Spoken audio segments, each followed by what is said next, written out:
കാട്ടാന ആക്രമണം പതിവാകുമ്പോഴും ഫെൻസിംഗ് നിർമ്മാണം വൈകുന്നതായി പരാതി. പൂയംകുട്ടിയിലെ ജനവാസ കേന്ദ്രങ്ങളിലേക്കുള്ള വൈദ്യുത ഫെൻസിംഗിന്റെ നിർമ്മാണമാണ് വൈകുന്നത്. ഫെൻസിംഗിന്റെ നിർമ്മാണത്തിന് ആവശ്യമായ തുക പഞ്ചായത്ത് നൽകിയിട്ടും വനം വകുപ്പ് അധികൃതർ ടെൻഡർ നടപടിക്രമങ്ങൾ വൈകിപ്പിക്കുകയാണ് എന്നാണ് പരാതി. കാട്ടാനശല്യം രൂക്ഷമായിരിക്കുന്ന മേഖലയാണ് പൂയംകുട്ടിയും സമീപ പ്രദേശങ്ങളും. മിക്ക ദിവസങ്ങളിലും കാട്ടാനയുടെ കടന്നാക്രമണം ഉണ്ടാവുക പതിവാണ്. എന്നാൽ ഇതിന് പരിഹാരമായി ഫെൻസിംഗ് സ്ഥാപിക്കാമെന്ന് ഏറ്റിരിക്കുന്ന വനം വകുപ്പ് ഇപ്പോൾ നടപടികൾ വൈകിപ്പിക്കുന്നതായി പരാതി ഉയർന്നിരിക്കുകയാണ്. വന്യമൃഗങ്ങൾ, പ്രത്യേകിച്ചും കാട്ടാനകളിൽ നിന്നുള്ള ഏക പ്രതിരോധ മാർഗമായി ഉള്ളത് വൈദ്യുത ഫെൻസിംഗ് മാത്രമാണ്. എന്നാൽ നിലവിൽ ബ്ലാവനക്കടുത്ത് വരെ മാത്രമാണ് വൈദ്യുത ഫെൻസിംഗ് തീർത്തിട്ടുള്ളത്.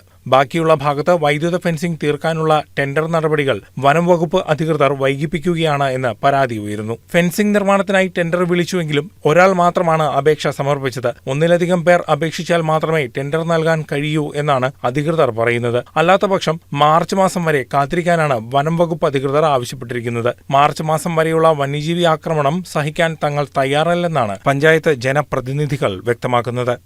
ആനശല്യം നന്നായിട്ട് ഈ മേഖലയിലുണ്ട്. ഇന്നലെ തന്നെ ആയാലും ഇവിടെ ആന കയറി, ഇവിടുന്ന് തുടങ്ങി തണ്ട് വരെ ആന കയറി മൊത്തം ആൾക്കാരുടെ കൃഷി നശിപ്പിച്ചിട്ടുണ്ട്.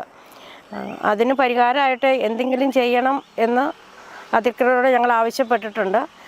ഫോറസ്റ്റ് ഡിപ്പാർട്ട്മെൻറ്റിൽ ബ്ലാവന തുടങ്ങി കീഴാൽപ്പടി വരെയുള്ള ഭാഗത്ത് ഫെൻസിങ് സ്ഥാപിക്കണമെന്ന് പറയുകയും കഴിഞ്ഞ ഭരണസമിതി അതിന് ഫണ്ട് അനുവദിക്കുകയും ചെയ്തിട്ടുണ്ട്.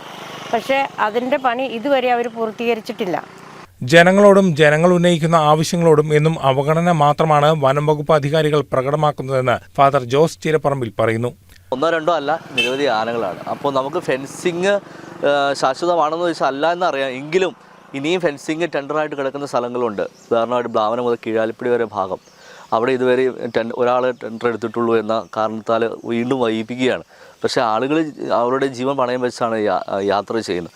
ടെൻഡർ ഏറ്റെടുക്കുന്ന കരാറുകാരന് നൽകാനുള്ള തുക പഞ്ചായത്തിൽ നിന്നും വനം വകുപ്പിന് നൽകി കഴിഞ്ഞു. എന്നാൽ വനം വകുപ്പിൽ നിന്നും ഈ തുക കൈപ്പറ്റാൻ മാസങ്ങൾ കാത്തിരിക്കേണ്ടി വരുമെന്ന കാരണമാണ് മറ്റു കരാറുകാർ ടെൻഡർ ഏറ്റെടുക്കാൻ മുന്നോട്ട് വരാത്തതിന് പിന്നിലെ പ്രധാന കാരണം. റോഡിനോട് ചേർന്ന് അടിക്കാടുകൾ വളർന്നു നിൽക്കുന്നതാണ് മറ്റൊരു പ്രതിസന്ധി. ആനകൾ ഇവയുടെ മറവിൽ നിന്നാൽ രാത്രികാലങ്ങളിൽ ഇതുവഴി എത്തുന്നവർക്ക് ആന തൊട്ടടുത്ത് നിൽക്കുന്നത് പോലും കാണാൻ കഴിയില്ല. അടിക്കാടുകൾ വെട്ടിത്തെളിക്കാൻ തൊഴിലുറപ്പ് തൊഴിലാളികൾക്ക് അനുവാദമില്ലാത്തതിനാൽ ഇതും സാധ്യമല്ല. ഇത്തരത്തിൽ എല്ലാവിധത്തിലും അവഗണനയുടെ അങ്ങേയറ്റം നേരിട്ടുകൊണ്ടിരിക്കുകയാണ് പൂയംകുട്ടിയിലെയും സമീപ പ്രദേശങ്ങളിലെയും നിവാസികൾ.